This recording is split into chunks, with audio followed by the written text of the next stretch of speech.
Allora, rieccoci qua insieme. Stiamo parlando appunto con l'Inca, con la direttrice di questa benedetta vecchiaia che si raggiunge, che poi di cui ci sarà una pensione minima che bisognerà in qualche modo avere, ma in proiezione, visto che abbiamo la rappresentanza degli studenti, dei futuri lavoratori, che prospettive hanno di andare in pensione quando con questo sistema, se non si riforma?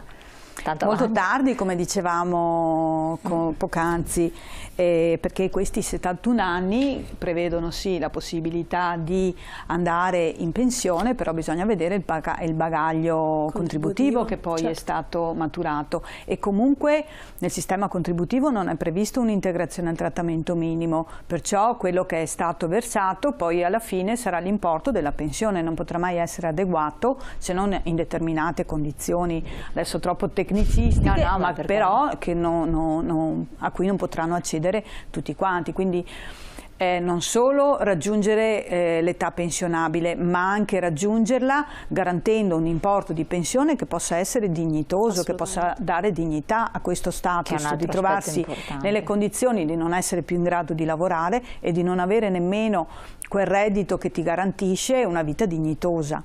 Infatti, vediamo le pensioni, invece la pensione anticipata, che è un'altra slide. Sì, la pensione anticipata. Cosa vuol dire questa? Spieghiamola bene.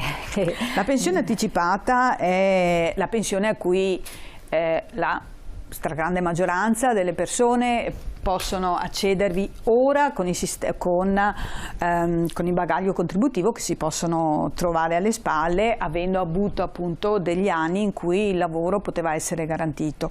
La pensione anticipata rispetto alla vecchiaia presuppone la possibilità di andare per le donne 41 anni e 10 mesi, per gli uomini con 42 anni e 10 mesi. È stato reintrodotto il meccanismo della finestra, quindi ulteriori 3 mesi che sono neutri, diciamo che non ha un peso contributivo, però devono essere attesi per poter poi accedere alla pensione, indipendentemente dall'età e indipendentemente anche dal reddito che si ottiene. Però ovviamente è un bagaglio contributivo molto importante che in futuro non so con quanta facilità sarà possibile raggiungere. Il sistema